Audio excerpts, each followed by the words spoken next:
آپ نے فرمایا جو کثرت سے استغفار کرے گا اللہ ہر تنگی سے اسے نکالے گا، پریشانیوں سے بچائے گا، اللہ وہاں سے رزق دے گا جہاں سے وہم و گمان بھی نہیں ہے، اللہ وہاں سے کام بنائے گا جہاں سے وہم و گمان نہیں۔ استغفار پر وعدہ ہے، لولا تستغفرون اللہ لعلکم ترحمون۔ اور استغفار کیوں نہیں کرتے؟ اللہ کی رحمتیں آئیں گی۔ وما كان الله ليعذبهم وأنت فيهم وما كان الله معذبهم وهم يستغفرون۔ اگر آپ ان میں موجود ہیں نا، اللہ فرما رہے ہیں ان پر عذاب نہیں آئے گا۔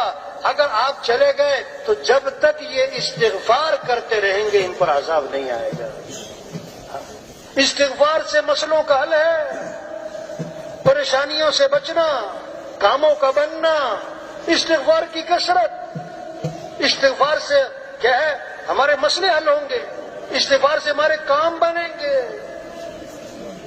امام احمد بن حنبل رحمۃ اللہ علیہ کے بارے میں آتا ہے کہ اس سفر میں تھے، سفر میں نا رات ہو گئی، مسجد میں نماز پڑھی عشاء کی، ارادہ کیا رات یہاں گزار لوں، انہوں نے کہا بھی مسجد بند کرنی ہے، مسجد سے باہر نکل جاؤ سارے۔ انہوں نے کہا بھی میں مسافر آدمی ہوں، رات ٹھہرنا ہے، کہ نہیں اجازت نہیں ہے، اپنا تعارف نہیں کروائے۔ ایک آدمی وہ سن رہا تھا، اس نے کہا بھی یہ کوئی بڑے بزرگ آدمی لگتے ہیں، آپ میرے ساتھ چلو، آپ میرے گھر میں رہ جاؤ، ساتھ لے گیا۔ اب وہ آٹا گوند روٹیاں پکاتا تھا، وہ تندور کا کام، آٹا گوند رہا ہے، استغفر اللہ استغفر اللہ، روٹی پکا رہا ہے استغفر اللہ، لیٹ رہا ہے استغفر اللہ، اٹھ رہا ہے استغفر اللہ استغفر اللہ، بڑی استغفار۔ امام صاحب بڑے حیران کہ یہ اتنا استغفار کرتے ہیں۔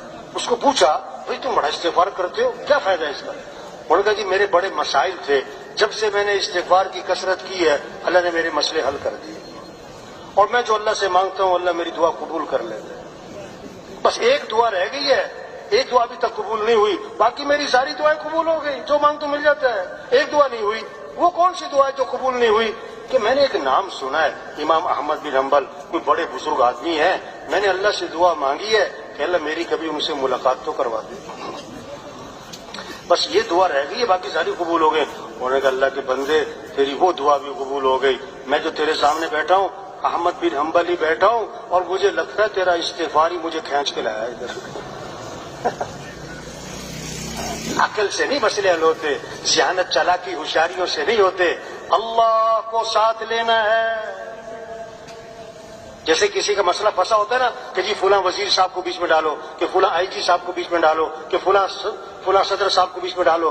تبلیغ میں پتہ کیا کہہ رہے ہیں؟ اے دنیا کے انسانوں، اپنے مسائل کے حل کے لیے اللہ کو بیچ میں ڈالو، اللہ کو ساتھ لیں۔ کیسے؟ کہ حضرت محمد صلی اللہ علیہ وسلم والے اعمال پر آئیں۔ یہ قرآن مسئلوں کا حل ہے، قرآن مسئلوں کا حل ہے۔ پڑھنا مبارک، یاد کرنا مبارک، لیکن قرآن مسئلوں کا حل ہے، کاموں کا بننا اسی میں تو چھپا ہوا ہے۔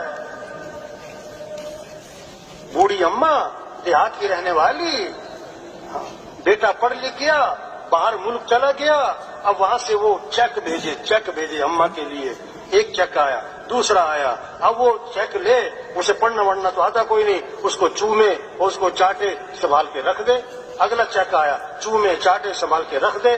اب جناب کئی سارے چیک، گھر میں کھانے کو نہیں ہے، فاقے پڑے ہوئے ہیں، دوائی کے پیسے نہیں ہیں، ایک مسائل بنے ہوئے ہیں، اور چیک پہ چیک جمع ہو رہے ہیں۔ اب اس چیک سے فائدہ کیوں نہیں اٹھا رہی؟ اسے پتہ ہی نہیں اس میں ہے کیا۔ آج ایک طبقہ ہے جو قرآن کو چومتا بھی ہے اور قرآن کو رکھتا بھی ہے، اور قرآن بہت اچھی بات ہے قرآن، لیکن قرآن کو سمجھتا، قرآن مسئلوں کا حل ہے۔ بیٹے نے، ابا نے خط لکھا، بیٹا میں واپس آ رہا ہوں سفر سے، اتنے بجے رات کو پہنچوں گا ایئرپورٹ، مجھے ایئرپورٹ سے آ کر لے لینا، رات کا وقت ہوگا، اگر نہ آئے تو بڑا مسئلہ بن جائے گا۔ اب بیٹے کے پاس خط آیا، اس میں اس کو چوما اور اس کو باتیں سے لگایا اور اس کو پڑھا اور سینے سے لگایا اور سنبھال کے لپیٹ کے رکھ دیا، ایئرپورٹ لینے نہیں گیا۔ اب ابا جی پہنچے، بڑا پریشانی، بڑی مشکل سے گھر پہنچے، بیٹا میرا خط نہیں آیا تھا؟ آیا تھا، پڑھا نہیں تھا؟ پڑھا تھا، میں نے چوما بھی ہے، میں نے تو وہ سنبھال کے رکھا ہوا ہے۔ باپ تھپڑ مارے گا، کہ جو اس میں میں نے کرنے کو کہا تھا وہ تو کیا کوئی نہیں تم نے. قرآن کو یاد کرنا مبارک, قرآن کو چومنا مبارک, قرآن کو پڑھنا مبارک, لیکن بھائی قرآن پر عمل کرنا ہے, اس میں مسئلوں کا حل چھپا ہوا ہے.